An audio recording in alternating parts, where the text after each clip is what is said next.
Assalamualaikum warahmatullahi wabarakatuh.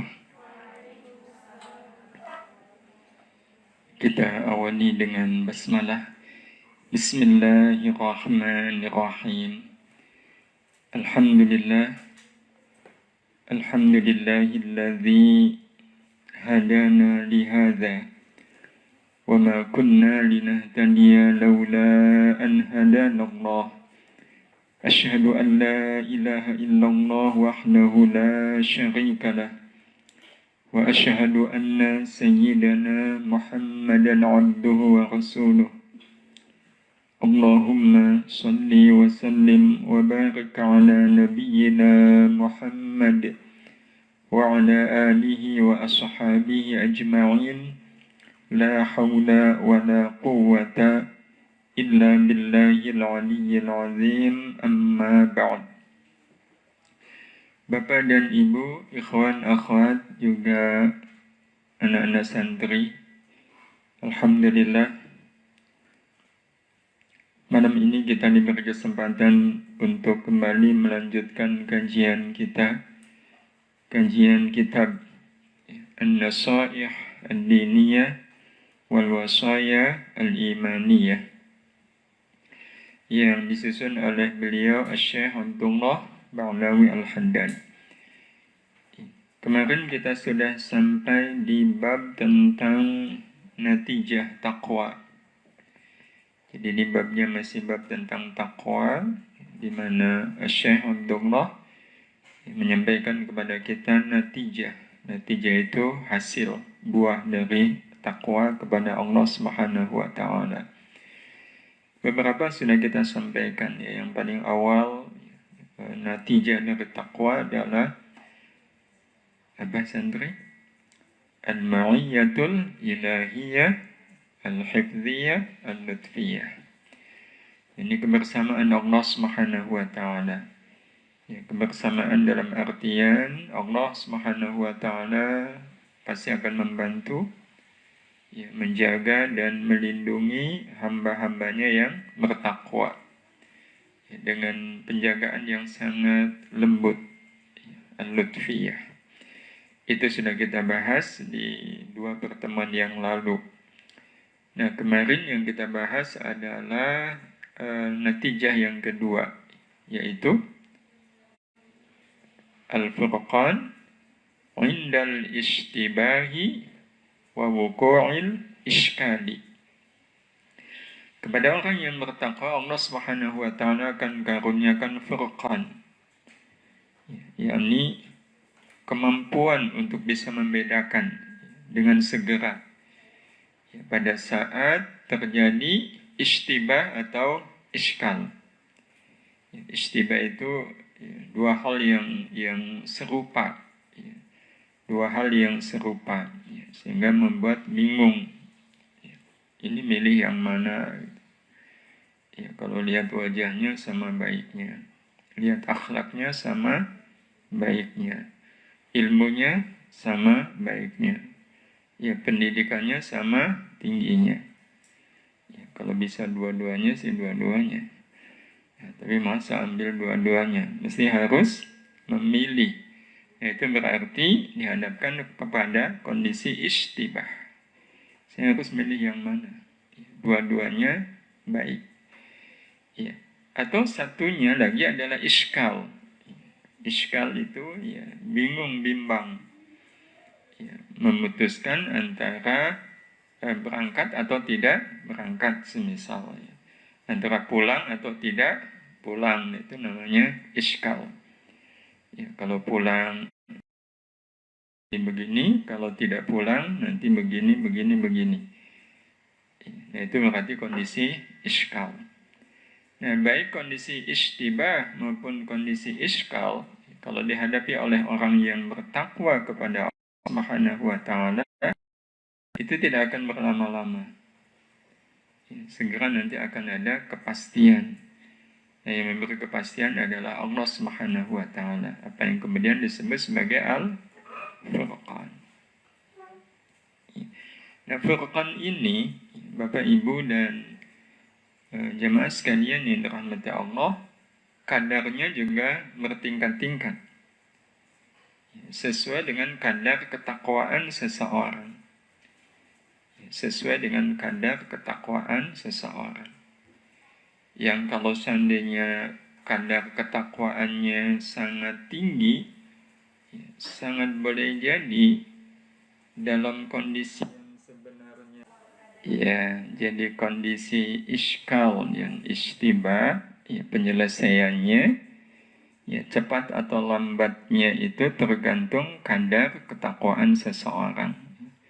Yang kalau kadar ketakwaannya tinggi, bisa jadi iskal itu kayak cuma lewat aja.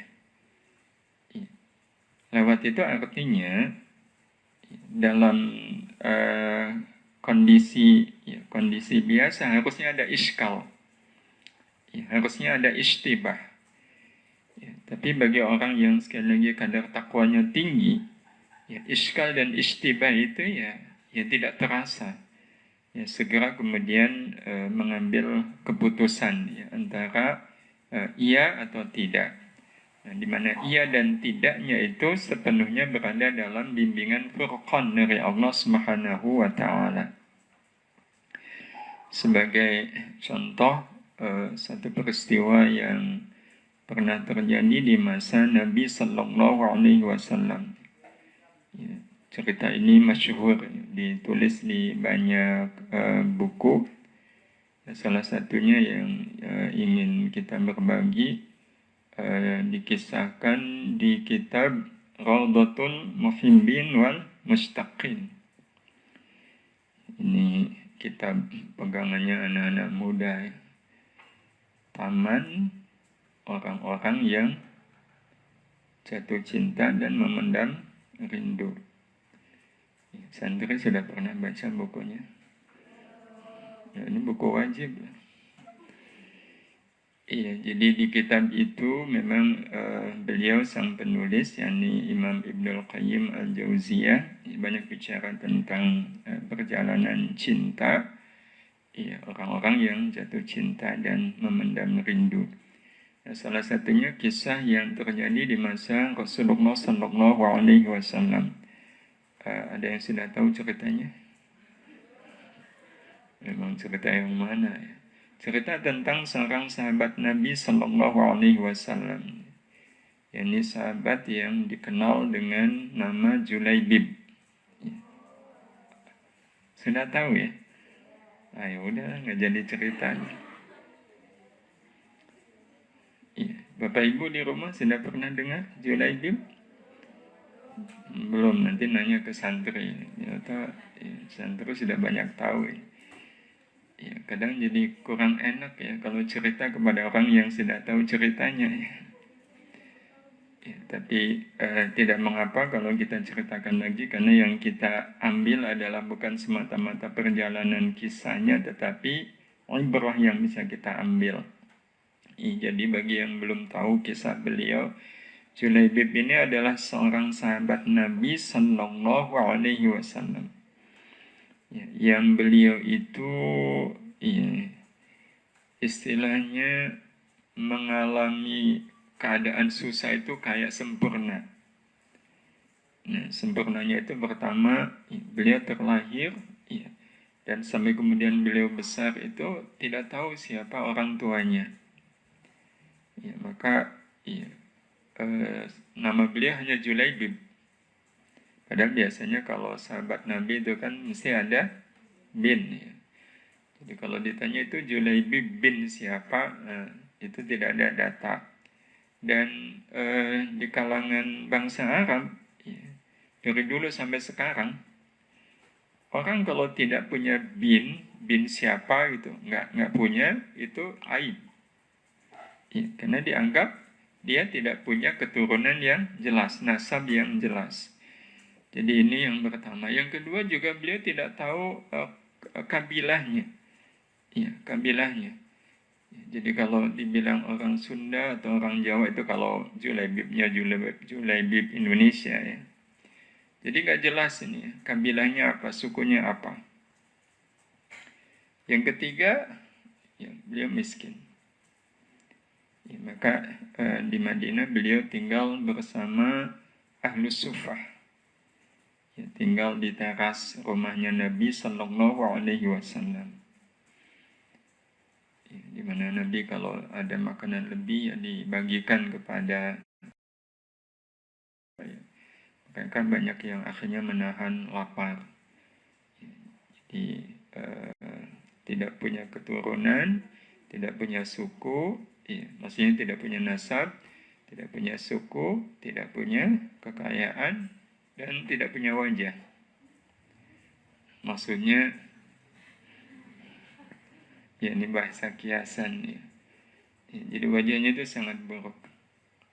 Ya, wajahnya sangat buruk. Jadi lengkap sudah. Ya, lengkap sudah.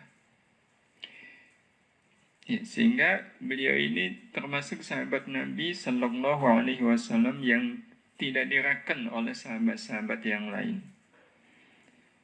Simpati empati itu hampir nggak ada ke beliau itu. Tapi Rasulullah Sallallahu Alaihi Wasallam itu punya perhatian yang sangat khusus kepada Julaibib ini. Ya, karena ya, Rasulullah Sallallahu Alaihi Wasallam tidak melihat sahabat beliau itu dari rupa. Yang dilihat oleh beliau adalah Julaibib ini sosok yang ibadahnya bagus, akhlaknya bagus, dan yang lebih penting lagi adalah perjuangannya membela Islam itu nyata. Ya, jadi di setiap episode perang, ya, Julaibib ini hampir selalu hadir membela Islam, ya, melindungi Rasulullah Sallallahu Alaihi Wasallam. Ya, karena itu perhatian Rasul kepada Julaibib ini besar. Nah, salah satu perhatian Rasul adalah ya, satu hari beliau bertanya kepada Julaibib, ya, Julaibib, umurmu berapa? Ya, dijawab oleh Julaibib 35. Ya, 35 tahun. Mendengar itu kata Rasul, Julaibib, tidakkah engkau berpikir untuk menikah? Ditanya begitu, Julaibib ya, kemudian seperti tahu diri ya, menyampaikan kepada Rasul, ya Rasul, siapa orangnya yang mau dengan saya? Ya, saya miskin, nggak punya nasab, nggak punya kabilah, wajah juga. Ya, gini adanya. Mendengar jawaban Rasulullah, maaf jawaban Julaibib, ya, Rasulullah Sallallahu Alaihi Wasallam diam aja. Ya, tapi besoknya, ya, pas ketemu lagi dengan Julaibib, Rasul bertanya lagi dengan pertanyaan yang sama. Dan Julaibib pun menjawab dengan jawaban yang sama. Dan Rasul pun kemudian ya, diam. Ya, sampai akhirnya, ya, besoknya Rasul bertanya lagi dengan pertanyaan yang sama dan dijawab juga dengan jawaban yang sama. Tetapi ketika Julaibib mengatakan, ya Rasul, siapa yang mau dengan saya? Rasul kemudian di hari yang ketiga itu, Rasul mengatakan, ada yang mau denganmu. Ya, kagetlah si Julaibib ini. Kalau engkau mau, ya, kalau engkau mau, datanglah engkau kepada si Fulan. Ya. Jadi ada seorang sahabat Nabi Sallallahu Alaihi Wasallam, di kisah itu tidak disebutkan persisnya ya, nama sahabatnya, sehingga Imam Ibnul Qayyim menyebutnya Fulan. Ya, berarti tidak ada data ya, siapa nama sahabat itu. Datanglah engkau kepada sahabat. Jadi si Fulan ini seorang sahabat Ansar yang beliau ini punya seorang putri. Ya, punya seorang putri. Sahabat Ansar ini tergolong bangsawan. Ya, bukan bangsa yang tinggal di awan, bukan. Jadi bangsa yang punya kedudukan, lah, punya kelas itu. Yang tentu saja putrinya juga ya, sesuai. Ya, lazimnya seorang putri bangsawan ya cantik. Nah, datanglah si Julaibib ini menemui Fulan, ya, menemui Fulan. Kemudian ketemu dengan si Fulan menyampaikan, ya, saya diutus oleh Rasul Sallallahu Alaihi Wasallam ya, untuk menyampaikan pinangan, ya, pinangan beliau ya, kepada putri Bapak. Ya. Jadi beliau ya, menyampaikan hasratnya meminang putri Bapak. Ya, dibilang begitu kan betapa senangnya ya, si Fulan ini karena putrinya dilamar oleh Rasulullah Sallallahu Alaihi Wasallam. Ya. Rasulullah meminang putri saya. Junaibib pun kemudian akhirnya ya antara percaya diri dengan tidak menyampaikan. Ya sebenarnya ya, beliau menyampaikan begitu, tetapi beliau meminang putri Bapak tidak untuk beliau. Nah terus untuk siapa? Rasulullah Sallallahu Alaihi Wasallam berpesan untuk ya. Jadi Rasulullah meminang putri Bapak untuk saya. Nah begitu disebut untuk saya, yang tadinya senang langsung berubah jadi apa? Dari tadinya cerah berubah jadi mendung. Ya. Nah tapi si bapak ini masih kemudian berusaha untuk menutupi dengan kemudian menyatakan, oh kalau itu saya perlu tanya ke ibunya dulu, ya, bagaimana pandangan istri saya.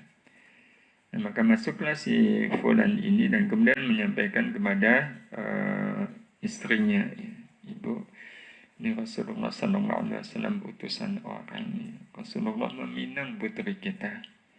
Ya, meminang putri kita. Oh, istrinya langsung senang nggak? Senang. Ah, yang benar Pak. Iya. Tapi Rasulullah meminang putri kita bukan untuk beliau. Nah, terus untuk siapa? Sebutlah nama untuk Julaibib. Nah, si istrinya ini ya sedikit banyak tahu siapa Julaibib. Kaget beliau, Pak. Kita dapat Julaibib. Bapak kan tahu sendiri siapa Julaibib. Orang yang tidak punya nasab, tidak punya kabilah, tidak punya harta, wajah pula. Pembicaraan suami istri ini didengar oleh sang putri. Jadi putrinya keluar, ada apa Pak? Iya, ada apa ibu? Kok ramai pagi-pagi begini? Akhirnya diceritakan. Ya, disampaikanlah apa yang menjadi hajat maksud dari si Julaibib tadi. Ketika ini disampaikan kepada sang putri, ini saya nanya di depan ini banyak putri. Kira-kira yang muncul pada diri, umumnya ya seorang wanita, yang muncul adalah adanya istibah, iskal, atau nggak ada? Ada ya. Nah ini mewakili yang lain ini. Pasti ada istibah, ada iskal. Dan iskalnya kuat nggak? Wah kuat. Istibahnya kuat. Ya, tapi subhanallah. Istibah dan iskal itu sama sekali tidak muncul pada diri sang putri tadi. Ya, nggak muncul itu. Jadi nggak perlu, aduh gimana ya Pak, saya juga jadi bingung nih kalau nolak gimana, kalau nerima gimana. Kalau lihat Rasulnya sih harusnya menerima gitu. Tapi kalau lihat laki-lakinya, ini sepantasnya menolak. Itu pada diri sang putri. Ya. Dengan tegas, mantap, sang putri mengatakan, Bapak, Ibu, apakah Bapak Ibu berani menolak apa yang menjadi keputusan Rasulullah Sallallahu Alaihi Wasallam? Ya, sebuah kata-kata yang menunjukkan betapa si putri ini amat sangat yakin bahwa pilihan Rasulullah Sallallahu Alaihi Wasallam itu tidak salah. Apakah Bapak Ibu berani menolak apa yang sudah menjadi keputusan Rasulullah Sallallahu Alaihi Wasallam? Hai Bapak Ibu, iya, saya tidak ada keraguan sedikit pun. Iya, saya mohon Bapak, Ibu untuk menerima Julaibib menjadi suami saya. Nikahkan saya dengan. Iya. Nah, ketika putrinya begitu, nah apa yang terjadi dengan tua tadi? Iya. Nah, subhanallah. Ini juga karena mereka dididik langsung oleh Rasulullah Sallallahu Alaihi Wasallam. Ya, Bapak Ibu yang di rumah bisa kebayang ya, kalau seandainya si Fulan dan istri beliau ini orang zaman sekarang, anaknya begitu, kira-kira apa yang akan dikatakan oleh si Fulan kalau Fulannya Fulan yang hidup di zaman sekarang. Nah, sebentar Tona, kamu coba pikir baik-baik. Pernikahan itu tidak untuk sehari, 2 hari. Cuma kamu pikir baik-baik yang jernih gitu. Apa kamu bisa bertahan nanti hidup itu nggak cuma sehari 2 hari loh nak, pernikahan itu. Kira-kira begitu nggak Bapak Ibu? Kalau Fulan itu hidup di zaman sekarang. Ya, bisa jadi. Ya, bisa jadi. Tapi apa yang kemudian dilakukan oleh kedua orang tua tadi ya, si istrinya. Begitu lihat anaknya begitu, mereka pun kemudian tanpa pikir panjang. Baik, nah kalau begitu, Bapak akan nikahkan engkau dengan Julaibib. Akhirnya disampaikan kepada Julaibib. Iya, putra saya menerima. Iya, saya ingin menikahkan engkau dengan putri saya. Kapan? Kapan? Bulan depan. Nunggu Syawal gitu. Wah, kalau begitu nanti dia pas ini ya, hari raya besar gitu. Ya, enggak. Ya. Saat itu juga. Ya. Tentu awalnya memberitahu dulu Rasulullah Sallallahu Alaihi Wasallam. Dan ikut menyaksikan, beberapa sahabat juga ikut menyaksikan. Jadi subhanallah, pernikahan zaman dahulu itu enak ya. Kalau sekarang, wah itu rentetannya banyak ya. Cateringnya, sewa gedungnya, apalagi baju pengantinnya, undangannya, ya. Macam-macam ya. Kalau zaman dahulu enggak. Ya. Jadi pagi itu juga dinikahkanlah Julai dengan sang putri. Nah, sudah selesai, kedua suami istri ini dipertemukan. Dan ketika dipertemukan, Julaibib tentu bersyukur dengan syukur yang luar biasa.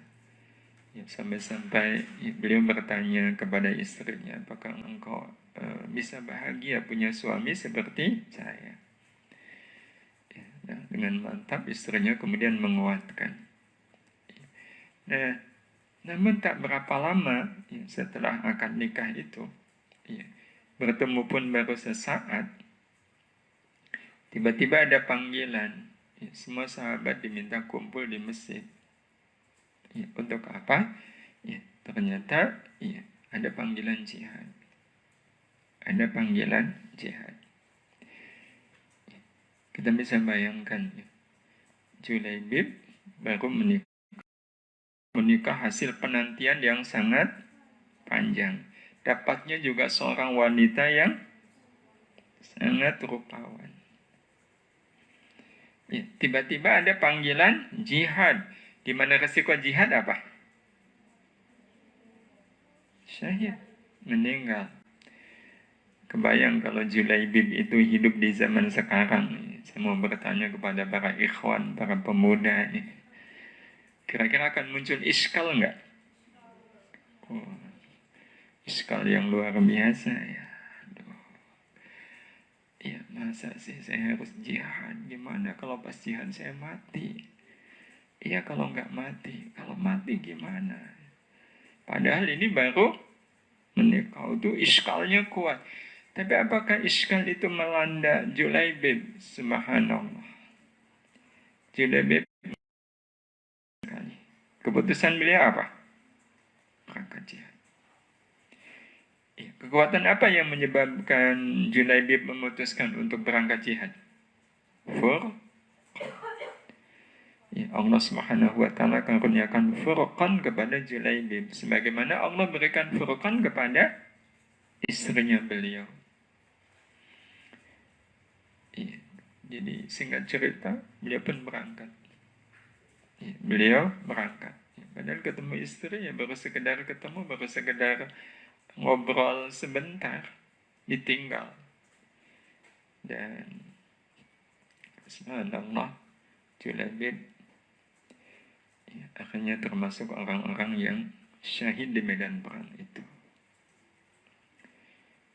Nah, jenazah kaum muslimin ya, yang syahid kemudian dikumpulkan. Dan pada saat sudah dikumpulkan, Rasul Sallallahu Alaihi Wasallam kemudian mencari-cari. Ya, Rasul kemudian bertanya kepada sahabat yang ikut perang, adakah kalian kehilangan seseorang? Ya, kehilangan seseorang. Ya, nggak ada ya Rasul. Ya, nggak ada ya Rasul. Ya, ini sudah kami kumpulkan sahabat-sahabat yang syahid. Ya. Nah, tapi Rasul tetap bertanya, adakah kalian kehilangan seseorang? Ya, sahabat mengatakan nggak ada ya Rasul. Tapi lihat bagaimana seriusnya Rasulullah Sallallahu Alaihi Wasallam bertanya. Sahabat juga kemudian bertanya-tanya, siapa lagi? Ya, siapa lagi? Ya, hanya Rasul mengulang sekali lagi, ya, adakah kalian kehilangan seseorang? Sahabat mengatakan, nggak ada ya Rasul. Enggak, saya kehilangan seseorang itu. Ya, seseorang yang sudah menjadi bagian dari hidupku dan dia juga sudah menjadi bagian dari hidup saya. Siapa itu ya Rasul? Julaibib. Saya kehilangan Julaibib. Mana Julaibib? Di antara sahabat yang syahid, Rasul tidak menemukan di situ ada Julaibib. Ya, mana Julaibib? Sahabat pun kemudian nggak mengira karena ya mereka menganggap Julaibib itu ya sahabat yang tidak perlu dianggap ya dengan segala kekurangan tadi. Tapi rupanya Julaibib ini punya kedudukan yang sangat khusus ya, di sisi Rasulullah Sallallahu Alaihi Wasallam. Ya, jadilah kemudian sahabat ini mencari Julaibib dan ternyata ketemu. Ya, ternyata beliau termasuk yang syahid. Di sekeliling beliau ada 7 orang kafir ya, yang juga mati. Oh, berarti beliau habis bertarung melawan 7 orang kafir tadi. Ya, lihat jenazah Julaibib, ya, Rasulullah Sallallahu Alaihi Wasallam pun bersimbah air mata. Beliau sendiri yang akhirnya mengurus ya, jenazah Julaibib sampai kemudian beliau memakamkannya. Nah, setelah dimakamkan, Rasul Sallallahu Alaihi Wasallam mengangkat wajahnya ke atas. Iya, air mata beliau semakin bersimbah. Iya, kelihatan sedihnya beliau, tapi ketika beliau sedang memandang ke atas itu, tiba-tiba beliau langsung menunduk dan memalingkan wajah beliau. Iya, memalingkan wajah beliau sambil menutupi mata beliau. Nah, ini yang kemudian membuat para sahabat heran. Ya. Apa yang terjadi dengan Rasul pada saat sudah menguburkan Julaibib, kok beliau memandang ke atas? Ya. Cukup lama beliau memandang ke atas dan tiba-tiba beliau memalingkan wajahnya. Nah, sahabat ada yang bertanya, ada apa denganmu ya Rasul? Kenapa engkau setelah menguburkan Julaibib, engkau mengangkat wajah? Ya. Berlama-lama ya seolah melihat sesuatu dan tiba-tiba engkau memalingkan wajah. Apa kata Rasulullah Sallallahu Alaihi Wasallam? Aku melihat ke atas karena aku melihat ya, bagaimana Julaibib menjadi rebutan banyak bidadari. Bidadari turun menjemput Julaibib ya, dan mereka berebut ya, dengan mendapatkan Julaibib. Ya, sedemikian mereka berebut sampai ada bidadari itu yang tersibak kainnya sehingga terlihat betisnya. Itu yang membuat saya memalingkan wajah dan menundukkan pandangan. Subhanallah, mendengar itu sahabat-sahabat yang lain tidak mengira sedemikian mulianya ya, Julaibib. Ya, Rasul sempat bergumam harusnya ya, beliau menikmati ya, masa-masa panjang yang beliau nantikan. Nah, berita ini akhirnya sampai ke istrinya bahwa sang suami meninggal. Iya, sang suami syahid di medan perang. Iya, hari waktu itu sudah malam. Iya, kantuk pun ya, mendera beliau, tapi antara tertidur dengan tersadar, ya, beliau melihat ya, sosok Julaibib itu datang menemui beliau, tapi dengan wajah yang kelihatan sedih. Ya, Julaibib ya, dalam penglihatan sang istri ini berkata, wahai istriku, aku di sini baik-baik saja. Ya, aku di sini baik-baik saja. Aku akan setia menunggumu. Ya, aku aku akan setia menunggumu di sini. Iya, bidadari ada di sekelilingku saat ini, tapi setiap kali aku menyebut namamu, iya, mereka cemburu dengan nama itu, cemburu dengan namamu. Iya, ketahuilah wahai istriku, cintaku sepenuhnya hanya untukmu. Jadi bidadari itu sempat menggoda beliau enggak? Enggak. Iya, enggak. Hadirin yang dirahmati Allah Subhanahu wa taala. Inilah orang kalau sudah betul-betul bertakwa. Betul-betul bertakwa. Jadi sampai enggak pernah merasakan yang namanya iskal. Enggak pernah merasakan yang namanya ishtibah. Sang istri pun kemudian bermunajat kepada Allah, ya Allah, kalaulah ini bagian dari kehendak-Mu, aku ikhlas ya Allah. Aku ikhlas. Kalaulah Engkau tidak sempat mempertemukan saya, menyatukan saya dengan Julaibib, maka izinkan ya Allah, ya, Engkau satukan saya dengan beliau di surga nanti. Jadi itulah pertemuan dua orang yang sama-sama bertakwa kepada Allah Subhanahu wa ta'ala. Ya, jadi udah nggak ada iskal, nggak ada istibah. Ya lewat aja iskal dan istibah itu. Yang ada adalah hidupnya berpindah dari satu keyakinan ke keyakinan yang lain. Allah Subhanahu wa ta'ala yang membimbing. Pokoknya kalau ada sesuatu yang dalam pandangan awam itu harusnya bingung, nggak ada bingung. Jadi langsung pokoknya ini yang terbaik, ini yang terbaik ini. Apakah yang terbaik menerima atau menolak itu sudah langsung furqannya turun dari Allah Subhanahu wa ta'ala.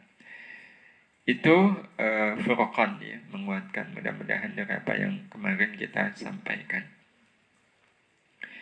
Nah, Bapak Ibu yang dirahmati Allah, selain furqan ya, adalah wal kafaratu lisayyi'at. Ya, terhapusnya sayyi'at, keburukan. Ya. Wal maghfirah lidzunub, dan terampuninya dosa. Ya, jadi ini tiga sekaligus ya, furqan, kemudian kafarah dan maghfirah. Nah, dasarnya adalah apa yang Allah Subhanahu wa ta'ala sebutkan di surat Al-Anfal ayat 29. Ya ayyuhalladzina amanu, wahai orang-orang yang beriman, in tattaqullaha, kalau kalian bertakwa Allah kepada Allah, yaj'al, maka Allah akan menjadikan lakum, bagi kalian semua, menjadikan untuk kalian furqanan, furqan. Allah akan jadikan untuk kalian furqan. Jadi kekuatan ya, yang Allah Subhanahu wa ta'ala hadirkan, ya, dengan kekuatan itu ya, tidak ada istibah, tidak ada iskal. Ya, kita bisa langsung tahu mana yang harusnya saya lakukan. Ya, langsung bisa tahu apa yang mestinya harus saya perbuat. Itu furqan. Jadi ini bagian dari janji Allah Subhanahu wa ta'ala. Selain furqan, lanjutannya adalah wa yukaffir ankum. Wa yukaffir, dan menghapus ankum, dari kalian, apa yang Allah hapus, sayyi'atikum, keburukan-keburukan kalian. Allah hapus keburukan-keburukan kalian. Wa yaghfir lakum. Wa yaghfir lakum, dan Allah ampuni lakum, bagi kalian semua. Ya, lakum, bagi kalian semua. Wallahu, dan Allah itu dzul fadlil azim, zat yang memiliki keutamaan yang besar. Jadi tiga sekali lagi, furqan, kafarah, dan maghfirah. Apa bedanya kafarah dengan maghfirah? Kafarah itu adalah onis sayyiat. Ya. Kalau kafarah itu onis sayyiat, kalau maghfirah adalah onis dzunub. Ya, itu bedanya. Ya. Sama-sama memiliki makna ampunan sebenarnya. Kafarah itu berarti Allah Subhanahu wa ta'ala mengampuni, maghfirah juga mengampuni. Nah, cuma beda objek. Kalau kafarah sekali lagi adalah onis sayyiat, kalau maghfirah itu onis dzunub. Nah, terus apa bedanya sayyi'ah dengan az-dzunub? Ya, kalau diartikan sebenarnya sama-sama dosa. Sayyi'ah itu dosa, az-dzunub juga dosa. Cuma bedanya ya, dalam pandangan para mufassir, kalau disebut sayyi'ah itu dosa kecil, tapi kalau disebut adzunub itu berarti dosa besar. Ya, itu berarti dosa besar. Bapak Ibu yang dirahmati Allah Subhanahu wa taala, nah terus bedanya apa antara kafarah dengan maghfirah? Ya, kafarah artinya menghapus. Ya, menghapus keburukan, berarti menghapus dosa kecil. Nah, bahasanya dalam menghapus. Ya, bahasanya dalam menghapus. Nah, kenapa bahasanya menghapus? Karena ya, jadi seperti seseorang yang menulis terus salah. Ya, menulis terus salah. Nah, karena salah diapakan? Dihapus. Nah, begitu dihapus, maka setelah itu yang ditulis mungkin nggak menulis lagi yang salah. Tidak. Ya, pasti setelah itu akan menulis yang benar.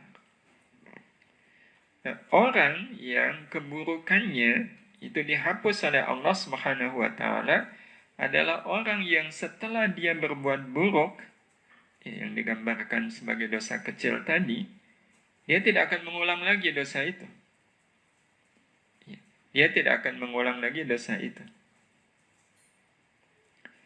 Ya, kenapa? Ya, karena tidak mungkin ya, seseorang menulis salah dihapus terus menulis kesalahan yang sama. Menulis kesalahan yang sama. Ini logika zaman dahulu ngetik ya. Ngetik. Harusnya ngetiknya DS. Ya. Tapi kok yang diketik SD. Ya, padahal pengennya ngetik DS. Nah, SD, aduh kan sudah beda. SD berarti sekolah dasar, DS Darus Salihat. Sadar salah, harusnya DS kok SD, maka tulisan SD-nya diapakan? Dihapus. Pakai apa kalau ngetik? Zaman dahulu. Pakai tip X. Ya, pakai tip X. Nah, begitu sudah ditulis pakai dihapus pakai tip X, ya, kemudian ngetik lagi, maka yang keluar apakah tetap SD atau jadi ganti DS? Mungkin nggak tetap kemudian nulisnya SD? Secara logika. Enggak, dia akan hati-hati. Ya, tadi salah ini. Ya, memang antara D dengan S itu berdampingan. Ya, bisa jadi tadi ya salah ketik itu karena ya keliru. Ya, tapi mungkinkah mengulang kekeliruan yang sudah disadari? Enggak. Ya, nah itu makna dari kafarah. Ya, makna dari kafarah.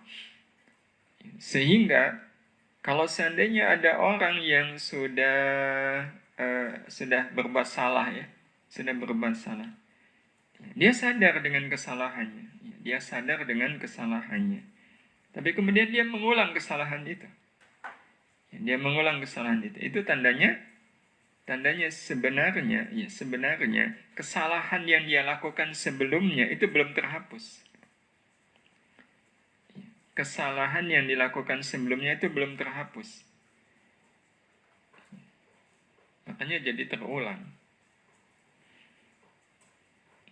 Nah, untuk bisa menghapus butuh tip X. Nah, sebenarnya tip X yang paling manjur, ya, kalau yang dihapus itu adalah dosa, maka tip X-nya mereknya apa? Takwa. Ya, mereknya adalah takwa. Itu yang diajarkan oleh Allah Subhanahu wa taala di Al-Anfal ayat 29 ini. Ya, jadi kalau orang yang betul-betul bertakwa, terus melakukan kesalahan, ketakwaan itu sudah bisa menghapus kesalahan yang dia lakukan. Ya, jadi begitu berbuat salah, setelah itu kemudian dia menunjukkan amal takwanya, ya udah amal takwanya akan menghapus kesalahan yang sudah dilakukan dan tidak akan terulang lagi. Iya, tidak akan terulang lagi. Kalaupun terulang, karena nggak sengaja. Iya, kalaupun terulang itu karena tidak sengaja. Kalau sampai sengaja, ya itu enggak. Iya, enggak. Ya, karena memang logikanya nggak mungkin sudah tahu tadi salah, ya harusnya DS kok SD, udah dihapus nggak mungkin kemudian sengaja, ya ngetiknya SD lagi. Ya, nggak mungkin. Kecuali kalau semisal memang nggak sengaja lagi. Kok nulisnya SD lagi nih? Gimana tadi? Oh, ternyata salah mencet. Nah, itu makna dari kafarah, ya, menghapus. Nah, kalau maghfirah berarti mengampuni dosa. Nah, dosa dalam artian az-dzunub itu diartikan sebagai dosa besar. Jadi kalau dosa kecil yang dibutuhkan kafarah, nah kalau dosa besar yang dibutuhkan maghfirah. Nah, baik kafarah maupun maghfirah itu ada di dalam sikap takwa. Ya, ada di dalam sikap takwa. Ya, jadi takwa itu bisa menghapus dosa kecil, bisa mengampuni dosa besar. Ya, mengampuni dosa besar. Nah, kalau dosa besar itu bahasanya maghfirah.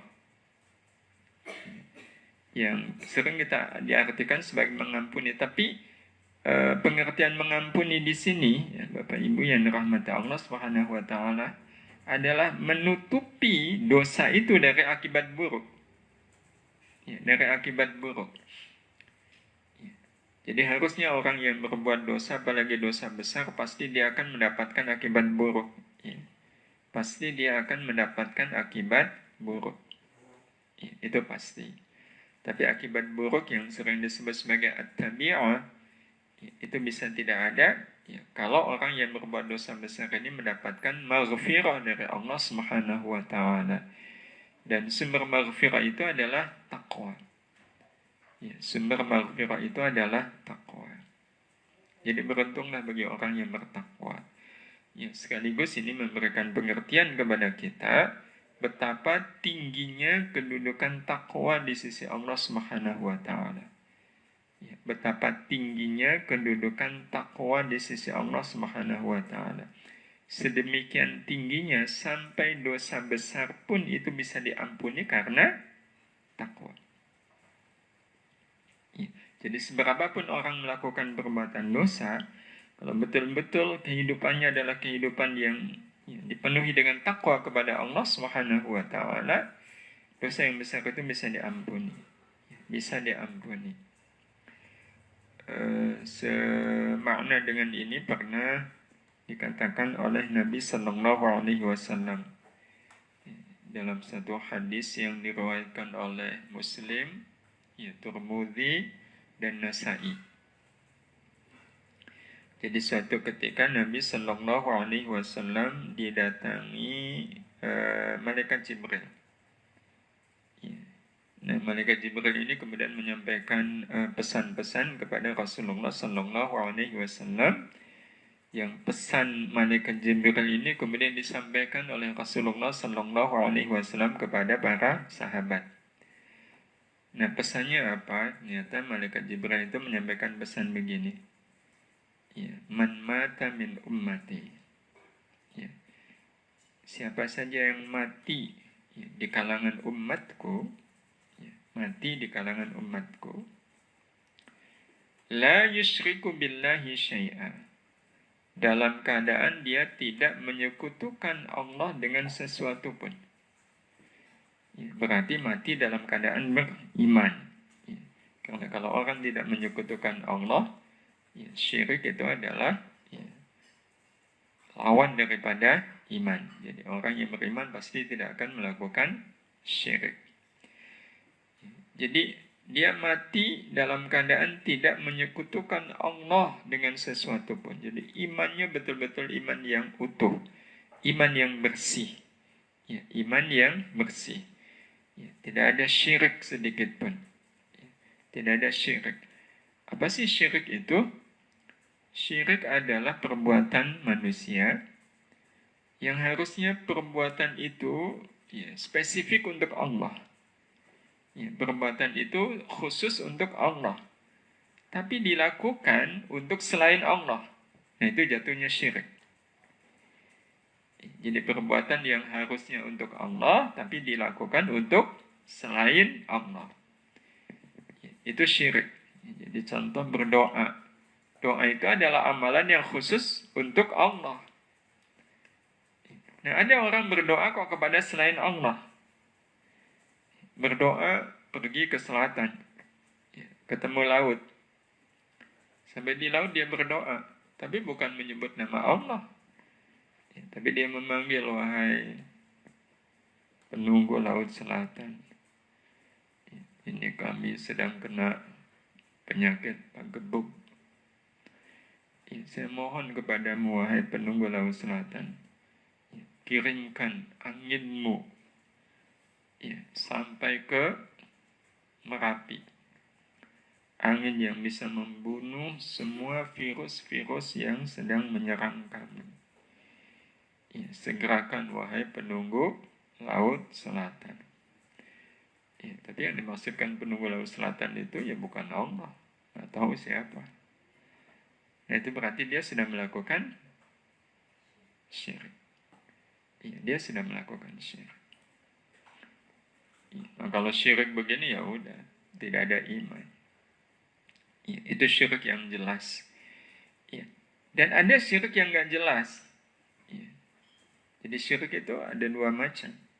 Jadi tidak menyekutukan Allah dengan sesuatu pun itu baik syirik yang nyata, ya, yang jaliyun, ataupun syirik yang khafiyun. Nggak ada. Syirik yang khafi itu syirik yang samar. Ya. Seperti orang kalau beramal kan harusnya lillah. Ya, tapi dia beramal bukan lillah. Ya, tapi li'ajlin nas.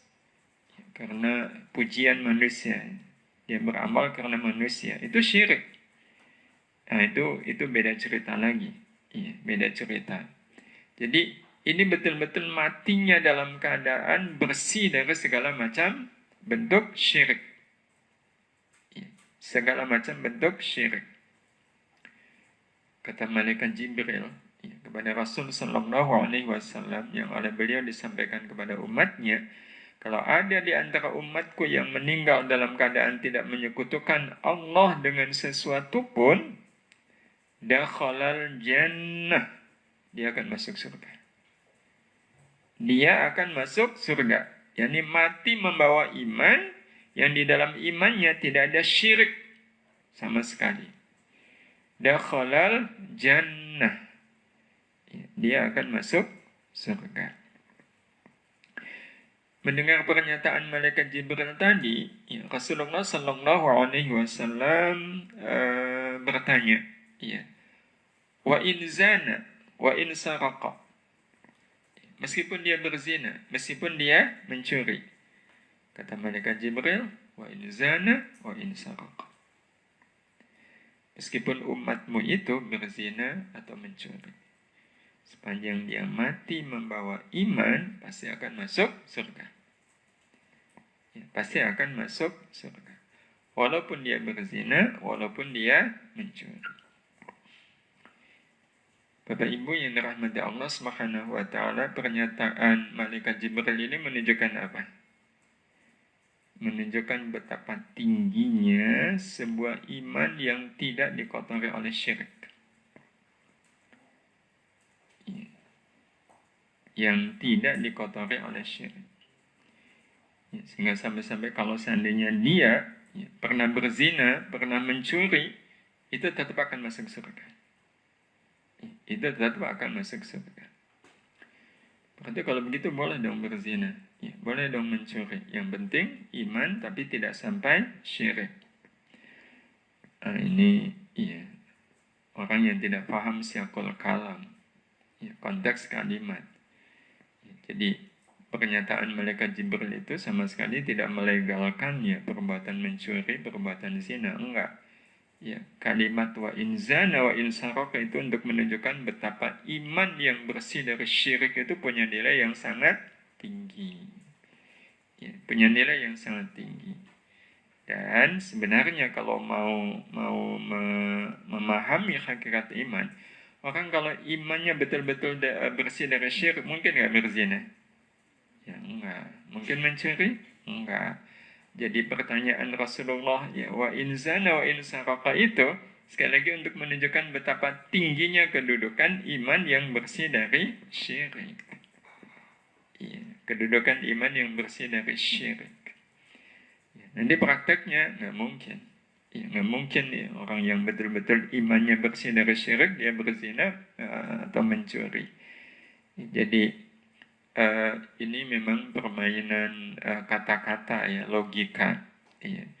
Yang Rasulullah SAW memang salah satunya sangat kuat betul ya tentang logika ini. Ya, di hadis yang lain kan Rasul SAW pernah didatangi oleh seorang sahabat, ya masih kafir waktu itu dia. Ya, dia rupanya pengen masuk Islam, ya, tapi dia tidak ingin meninggalkan kebiasaan-kebiasaan jahiliyahnya. Tapi kok pengen banget masuk Islam, ya. Pengen banget masuk Islam. Makanya si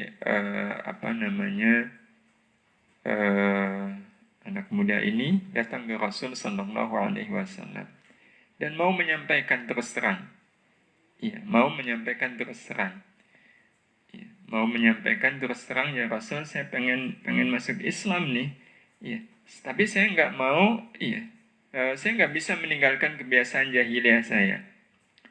Kalau kita melihat, ya, membayangkan, berarti sosok Rasulullah Sallallahu Alaihi Wasallam itu sosok yang gaul atau sosok yang khusyuk berwibawa. Gaul ya. Kalau Rasul menampilkan dirinya sosok yang serius gitu ya, sosok yang khusyuk gitu, ya bukan sosok yang gaul, nggak akan mungkin ada sahabat yang ya, bisa seperti itu. Artinya kita juga perlu menempatkan diri kita begitu, khusyuk ya khusyuk, alim ya alim ya, salihah ya salihah. Tapi jangan sampai membuat orang jadi takut gitu. Saya kalau ketemu beliau takut nih, kenapa? Orangnya khusyuk banget nih. Kita ketawa sedikit ditegur. Jadi orang nggak berani. Jadi ini menunjukkan Rasulullah SAW adalah pribadi yang terbuka. Jadi saya bertanya, saya pengen masuk Islam ya Rasul, saya pengen masuk Islam. Ya. Tapi saya nggak mau meninggalkan kebiasaan jahiliyah saya. Gimana dia Rasul? Ya, gimana ya Rasul? Dan di masa sekarang dibutuhkan sosok-sosok begitu ya. Ada pribadi-pribadi itu yang preman itu mau datang ke beliau. Kenapa? Karena beliau welcome gitu. Iya. Ya, kadang ya rada-rada ini premannya ya datang ke beliau. Beliau seorang kiai-kiai. Saya pengen ngaji, ya. Tapi jangan suruh saya sholat ya. Boleh nggak Pak Kiai? Iya. Saya pengen dekat dengan Pak Kiai, tapi jangan nyuruh saya sholat. Ya. Nah, orang yang bilang begitu kan menunjukkan berarti pribadi Kiai tadi pribadi yang apa? Terbuka. Ya. Jadi begitu si anak muda tadi. Nah, apa jawaban Rasul Sallallahu Alaihi Wasallam? Nggak apa-apa.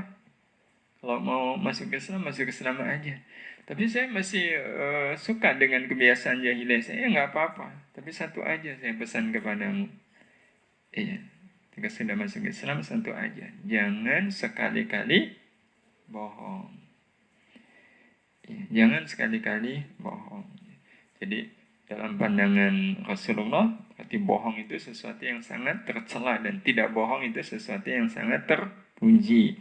Dan ternyata berkahnya, ya orang ini jadi sadar. Ya, dia tetap Islam dan meninggalkan semua kebiasaan-kebiasaan jahiliyahnya. Ya, sama dengan orang kalau betul-betul beriman dan tidak menyekutukan Allah, pasti berkah. Berkahnya tidak mungkin zina, tidak akan mungkin mencuri, tidak akan mungkin melakukan perbuatan-perbuatan dosa. Nah, hal yang sama dengan takwa tadi. Kalau takwa bisa menghapus dosa besar, itu menunjukkan betapa tingginya nilai takwa di sisi Allah Subhanahu wa Ta'ala. Sampai bisa menghapus sebuah dosa yang besar. Ya, karena itu memang tidak sia-sia ya, menjadi pribadi yang bertakwa di sisi Allah Subhanahu wa Ta'ala. Nah, beliau sebenarnya belum menjelaskan hakikat takwa ya. Jadi beliau mendahulukan bahasan ya, natijah takwa dulu.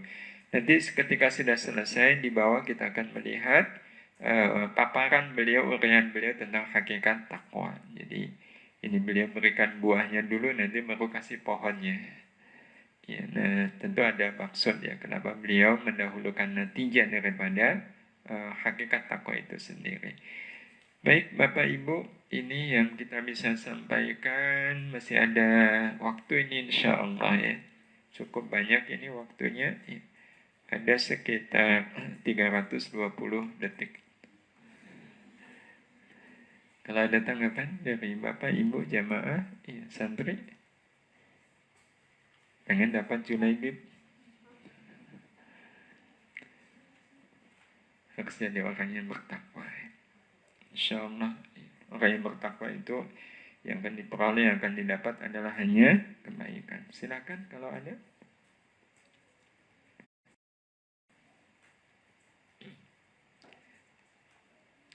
Baik, kalau nggak ada kita nambah ya.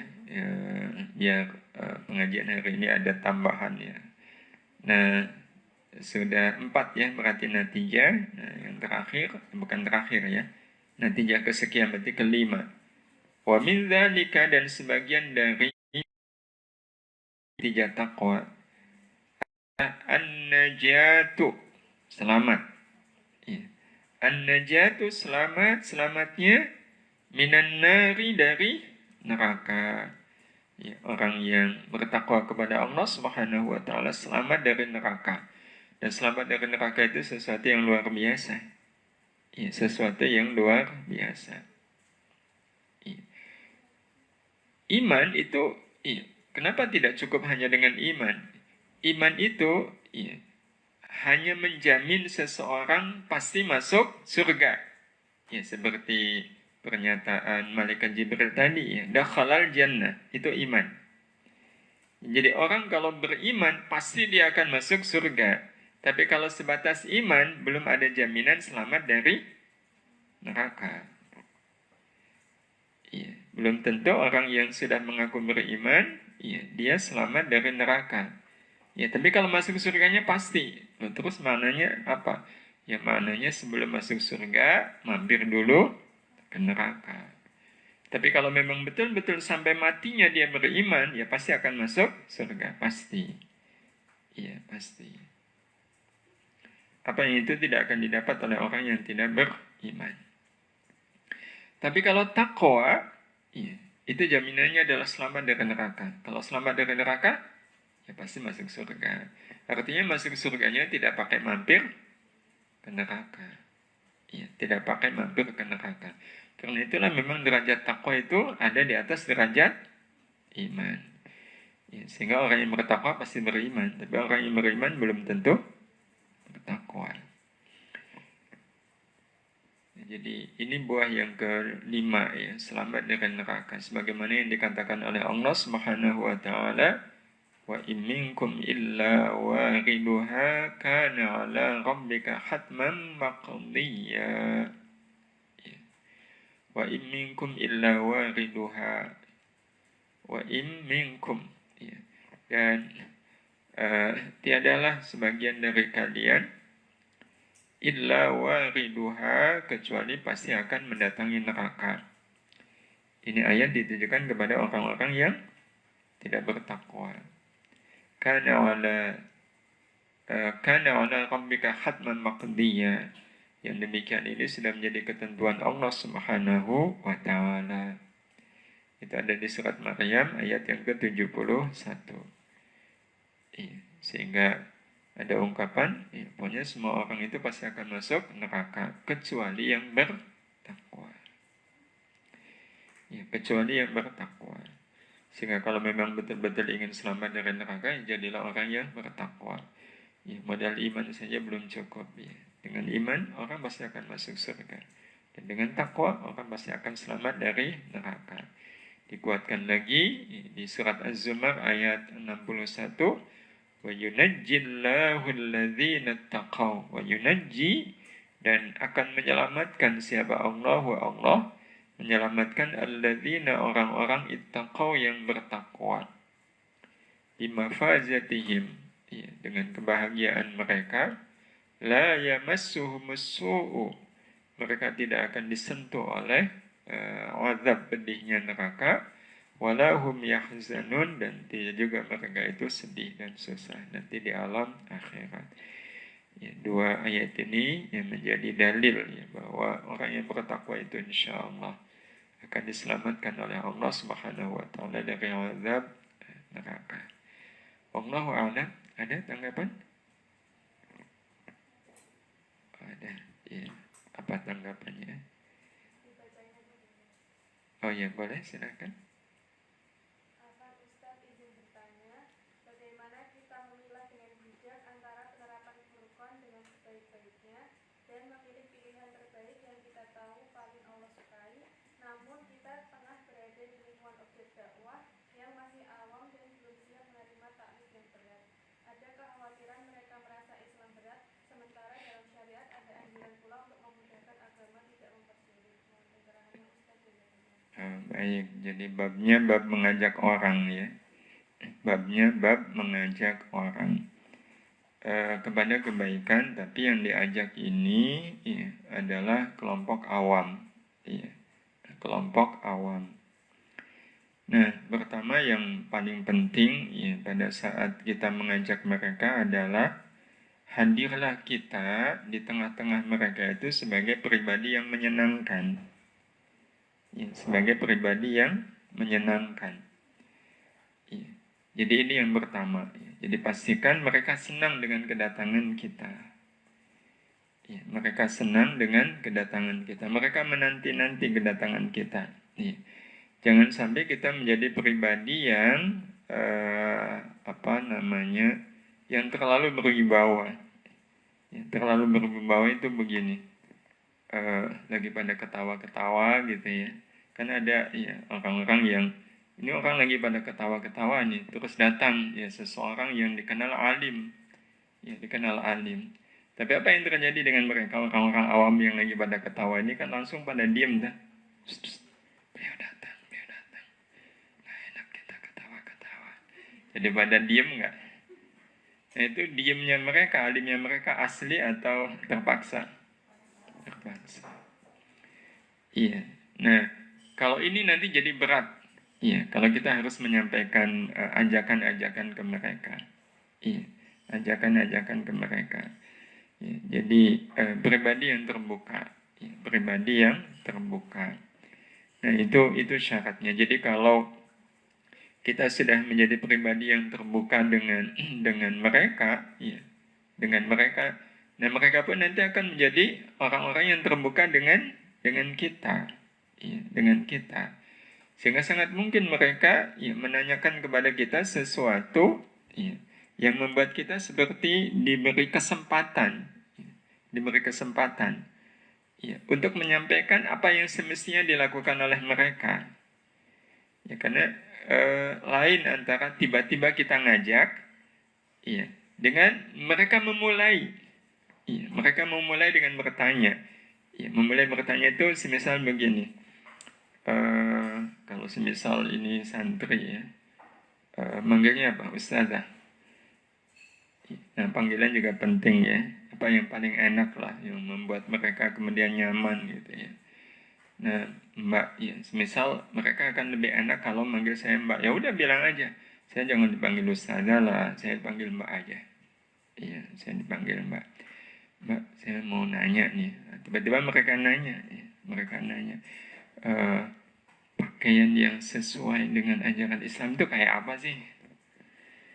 Nah, kalau itu dimulai dari mereka bertanya, jadi enak nggak jawabnya? Ya, itu artinya mereka sudah merasa siap gitu untuk menerima jawaban. Iya, menerima jawaban. Jadi, begitu yang bisa dilakukan. Iya. Menjadi pribadi yang menyenangkan, menjadi pribadi yang terbuka di kalangan mereka, sehingga mereka bisa lepas. Iya. Bertanya apapun. Sebagaimana Rasulullah Sallallahu Alaihi Wasallam, iya, itu betul-betul menjadi pribadi yang sangat terbuka. Ya, sedemikian sangat terbukanya, ya sampai-sampai sahabat itu berani bertanya sesuatu yang itu sangat pribadi. Ya, sampai-sampai pernah, ya, waktu itu Rasul di majelis para sahabiyah. Ya, majelis para sahabiyah.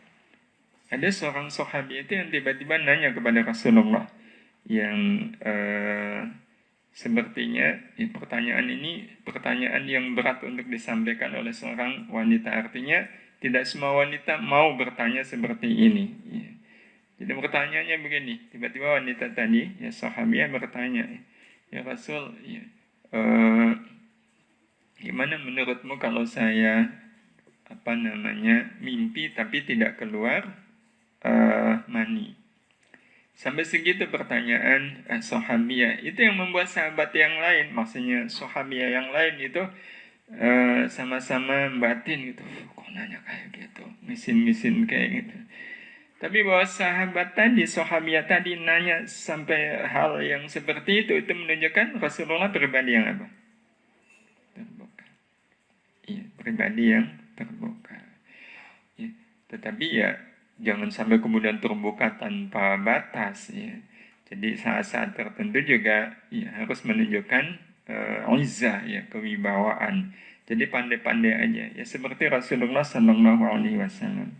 Ada saat beliau serius gitu ya, tapi ada saatnya beliau santai. Kadang beliau juga berseloroh, ya. Kadang beliau juga bercanda. Ya, ngerjain itu juga sering ya Rasul Sallallahu Alaihi Wasallam ya, ngerjain. Tapi kalau ngerjain harus yang hak ya.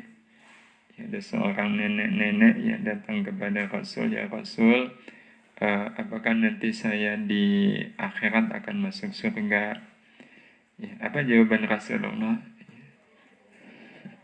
Di surga itu nggak ada nenek-nenek ya. Di surga nggak ada nenek-nenek mbak gitu. Oh, dibilang begitu si nenek-nenek tadi langsung sedih nggak? Sedih. Ya. Nah, cuma jangan dibiarkan lama-lama gitu. Ya. Harus segera dicerahkan ya. Nah, iya. Saya bilang di surga itu nggak ada nenek-nenek. Ya memang betul nggak ada nenek-nenek. Ya. Karena semua wanita akan dibuat muda kembali. Ya. Usianya antara 20-an sampai dengan 30-an. Iya, nggak ada. Jadi nanti nenek di surga ya nggak akan seperti nenek sekarang, ya akan kembali menjadi muda. Jadi tadinya menahan sesuatu, begitu dijelaskan langsung senang. Ya, ya kalau mau mati tiba ya Rasulullah yang ngerjain juga ya. Jadi ya nggak apa-apalah kalau kita suka ngerjain siapa gitu. Dan memang santri harus pandai ya ngerjain begitu. Tapi sekali lagi ya, ngerjain yang hak ya, yang tidak ada dusta di dalamnya. Begitu ya, latihan selama di pesantren ini menjadi pribadi yang terbuka. Kesempatannya ya kalau di pesantren begini, kalau di keluarga belum tentu. Ya, kesempatan untuk berlatih menjadi pribadi yang terbuka sekali lagi di pesantren ini. Kenapa? Karena kalau di pesantren kan temannya satu macam aja. Ya, satu macam. Dan itu dengan cara kita ya, berusaha untuk membuka diri kita. Sudah selesai tarawihnya santri? Wah, subhanallah. Ya, mau sampai jam berapa nanti tarawihnya selesai? Ya, sampai pagi nggak apa-apa. InsyaAllah mudah-mudahan jadi amal di malam Jumat. Ya, Jumat yang kedua. Ya, berarti malam ini bertemu dua kemuliaan. Ya, kemuliaan bulan dengan kemuliaan hari. Ya. Dan nanti tambah dini hari nanti. Ya, sepertiga malam yang terakhir ketemu lagi dengan kemuliaan yang ketiga. Mudah-mudahan tidak sia-siakan semua kemuliaan yang ada di bulan suci Ramadan. Ya, kita dikuatkan oleh Allah Subhanahu wa taala, mengisinya dengan amal-amal yang paling disukai oleh Allah Subhanahu wa taala. Terima kasih Bapak Ibu dan anak-anak santri semuanya. Mohon maaf atas segala khilaf. Kita akhiri dengan doa kafaratul majelis. Subhanakallahumma bihamdika asyhadu an la ilaha illa anta astaghfiruka wa atubu ilaik. Assalamualaikum warahmatullahi wabarakatuh.